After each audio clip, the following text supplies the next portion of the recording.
শেখ হাসিনা এখনও বাংলাদেশের প্রধানমন্ত্রী। সোশ্যাল মিডিয়ায় ডোনাল্ড ট্রাম্পের নামে ছড়িয়ে পড়া এই সংবাদ মিথ্যা। শেখ হাসিনাকে নিয়ে এমন কোনো মন্তব্য করেননি যুক্তরাষ্ট্রের নবনির্বাচিত প্রেসিডেন্ট ট্রাম্প। বিষয়টির সত্যতা যাচাই করে কথা জানায় বার্তা সংস্থা এএফপি। ওই সাক্ষাৎকারে এমন কোনো কথাই বলেননি ট্রাম্প। এমনকি বাংলাদেশ প্রসঙ্গেও সাক্ষাৎকারে কোনো মন্তব্য করেননি তিনি। অভ্যুত্থানের মুখে শেখ হাসিনা গত 5 আগস্ট ভারতে পালিয়ে যান। সেই দিনই রাষ্ট্রপতি মোহাম্মদ শাহাবুদ্দিন ও সেনাপ্রধান জেনারেল ওয়াকারুজ্জামান ঘোষণা দেন শেখ হাসিনা পদত্যাগ করেছেন।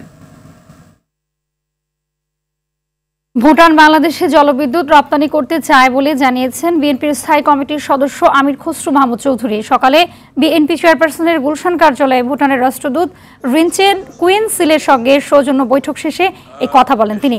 আমির খসরু বলেন, ভুটানের সাথে বাংলাদেশের বাণিজ্য বৃদ্ধি পেয়েছে, ভবিষ্যতে তা আরও বাড়াতে চায় বিএনপি। সার্কের কার্যকারিতা বৃদ্ধির জন্য ভুটানের সাথে আলোচনা হয়েছে বলেও জানান বিএনপির স্থায়ী কমিটির এই সদস্য। সবজি এখানে আমদানি হতো, ওটার উপর আমরা সামনের দিকে ভুটান বাংলাদেশের মধ্যে এফটিএ ফ্রি ট্রেড এগ্রিমেন্টের মাধ্যমে আমরা এটাকে আরো বড় পরিসরে নিয়ে যেতে চাই আগামী দিনে।